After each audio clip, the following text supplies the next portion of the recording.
17장 예수님이 제자들에게 이렇게 말씀하셨다. 세상에는 죄 짓게 하는 일이 언제나 있기 마련이지만 죄 짓게 하는 그 사람에게는 불행이 닥칠 것이다. 이런 어린아이 하나라도 죄 짓게 하면 차라리 목에 큰 맷돌짝을 달고 깊은 바다에 빠져 죽는 것이 더 낫다. 너희는 스스로 조심하라.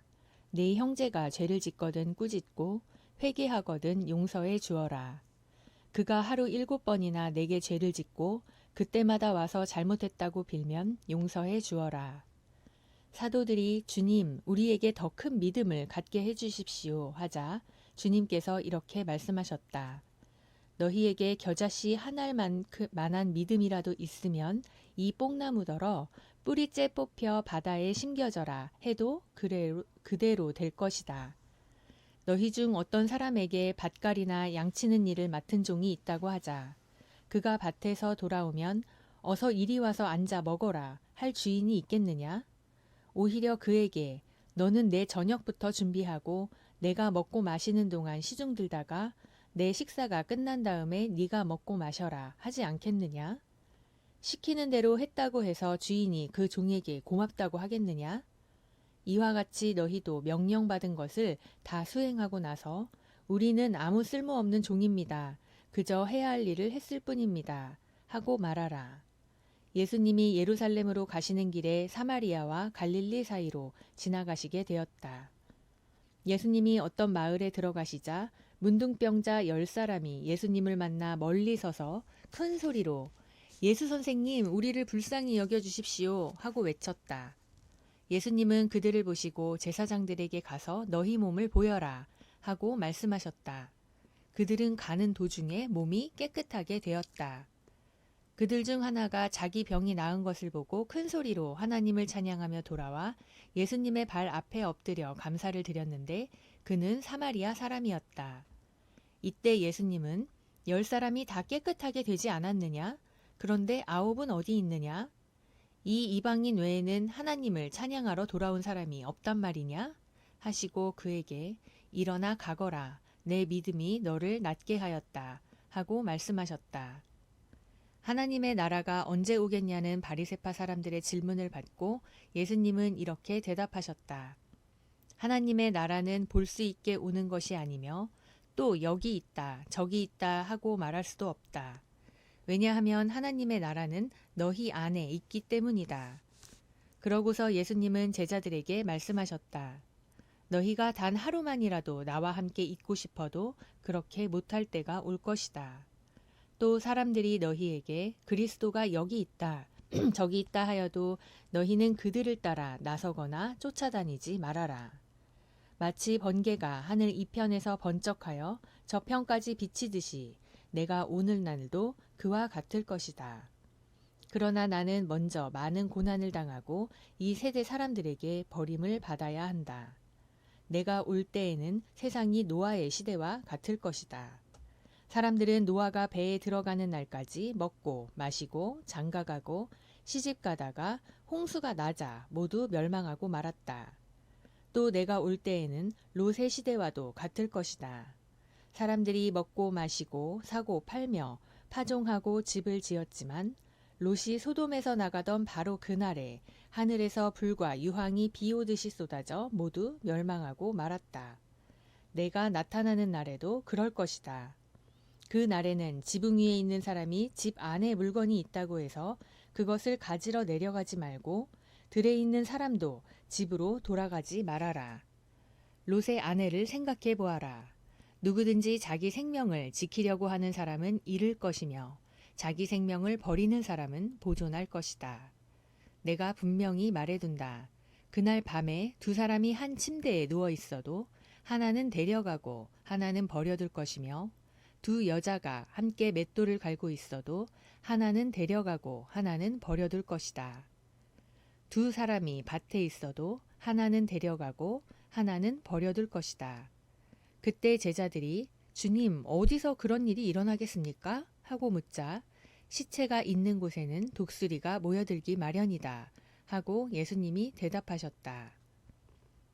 18장 예수님은 제자들에게 언제나 기도하고 실망하지 말아야 할 것을 가르치시기 위해서 비유를 들어 이렇게 말씀하셨다. 어떤 도시에 하나님을 두려워하지 않고 사람을 무시하는 한 재판관이 있었다. 그리고 그 도시에는 한 과부도 있었는데 그녀는 자주 재판관에게 찾아가서 자기 원수를 갚아달라고 애원하였다. 재판관은 얼마 동안 그녀의 간청을 들어주지 않고 있다가 마침내 이렇게 중얼거렸다. 내가 하나님을 두려워하지 않고 사람을 무시하는데도 이 과부가 계속 나를 성가시게 하니 내가 그녀의 간청을 들어주어야겠다. 그렇지 않으면 이 여자가 계속 와서 나를 괴롭힐 것이다. 그러고서 주님은 다시 말씀하셨다. 너희는 이 옳지 못한 재판관의 말에 귀를 기울여라. 하나님께서 직접 택하신 백성이 밤낮 부르짖는데 원수를 갚아주시지 않고 계속 그대로 두실 것 같으냐? 내가 너희에게 말하지만 하나님이 속히 그들의 원수를 갚아주실 것이다. 그러나 내가 다시 올 때 세상에서 믿음을 찾아보겠느냐? 또 예수님은 자기가 의롭다고 믿고 다른 사람을 멸시하는 사람들에게 이런 비유로 말씀하셨다. 두 사람이 기도하려고 성전에 올라갔는데 하나는 바리새파 사람이었고 또 하나는 세무원이었다. 바리새파 사람은 따로 서서 하나님, 나는 다른 사람들처럼 사기꾼도 아니고 정직하지 못하거나 간음하는 사람도 아니며 또 이 세무원과도 같지 않음을 감사합니다. 나는 일주일에 2번씩 금식하며 모든 수입의 11조를 바치고 있습니다. 하고 기도했으나 세무원은 멀리 서서 감히 하늘을 우러러보지도 못하고 가슴을 치며 하나님 이 죄인을 불쌍히 여겨주십시오 하고 기도하였다. 내가 너희에게 말하지만 이 세무원이 저 바리새파 사람보다 의롭다는 인정을 받고 집으로 돌아갔다. 누구든지 자기를 높이는 사람은 낮아지고 자기를 낮추는 사람은 높아질 것이다. 사람들이 손을 얹어 축복해달라고 어린아이들을 예수님께 데려오자 제자들이 보고 그 사람들을 꾸짖었다. 그러나 예수님은 그 어린아이들을 가까이 부르시고 제자들에게 말씀하셨다. 어린아이들이 나에게 오는 것을 막지 말아라. 하나님의 나라는 이런 어린아이와 같은 사람들의 것이다. 내가 분명히 말해둔다. 누구든지 하나님의 나라를 어린아이와 같이 받아들이지 않는 사람은 그 나라에 절대로 들어가지 못할 것이다. 한 유대인 지도자가 예수님께 선한 선생님, 제가 무엇을 해야 영원한 생명을 얻겠습니까? 하고 물었다. 그래서 예수님이 대답하셨다. 왜 나를 선하다고 하느냐? 선한 분은 하나님 한 분뿐이시다. 너는 간음하지 말아라. 살인하지 말아라. 도둑질하지 말아라. 거짓 증언하지 말아라. 네 부모를 공경하라고 한 계명들을 알고 있겠지. 그러자 그는 이 모든 것을 어려서부터 다 지켜왔습니다. 하였다. 예수님은 이 말을 들으시고 이렇게 말씀하셨다. 아직도 네게 한 가지 부족한 것이 있다. 너는 재산을 다 팔아 가난한 사람들에게 나눠주어라. 그러면 네가 하늘에서 보물을 얻을 것이다. 그리고 와서 나를 따르라. 그러나 그는 큰 부자였으므로 이 말씀을 듣고 몹시 근심하였다. 그래서 예수님은 그를 보시며 말씀하셨다. 재산이 많은 사람은 하나님의 나라에 들어가기가 정말 어렵다. 부자가 하나님의 나라에 들어가는 것보다 낙타가 바늘기로 통과하는 것이 더 쉽다. 사람들이 이 말씀을 듣고 그렇다면 누가 구원을 받을 수 있겠습니까? 하고 묻자 예수님이 사람의 힘으로는 할 수 없지만 하나님께서는 다 하실 수 있다 하고 대답하셨다. 그때 베드로가 예수님께 우리는 모든 것을 버리고 주님을 따랐습니다. 하자 예수님은 그들에게 이렇게 말씀하셨다. 내가 분명히 말한다.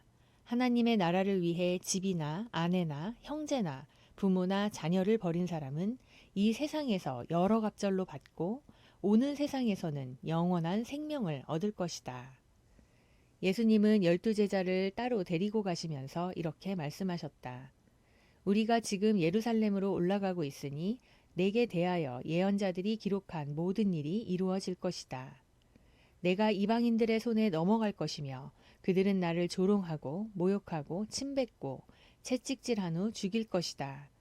그러나 나는 3일 만에 다시 살아날 것이다. 제자들에게는 이 말씀의 뜻이 감추어져 있었으므로 그들은 예수님이 하시는 말씀을 하나도 이해하지 못하였다. 예수님이 여리고에 가까이 가셨을 때였다.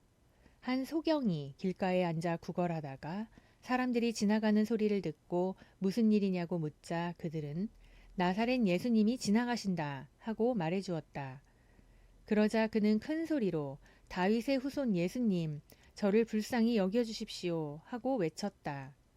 앞서가는 사람들이 그를 꾸짖으며 조용히 하라고 했으나 그는 더욱 큰 소리로 다윗의 후손이시여 저를 불쌍히 여겨주십시오 하고 외쳤다. 예수님은 걸음을 멈추시고 그 소경을 데려오라고 하셨다. 소경이 가까이 왔을 때 예수님이 그에게 원하는 것이 무엇이냐 하고 물으시자 주님 눈을 뜨게 해주십시오 하고 그는 대답하였다. 그래서 예수님이 오냐 눈을 떠라 내 믿음이 너를 낫게 하였다 하고 말씀하시자 그가 곧 눈을 뜨고 하나님께 영광을 돌리며 예수님을 따라갔고 사람들은 그 광경을 보고 모두 하나님을 찬양하였다.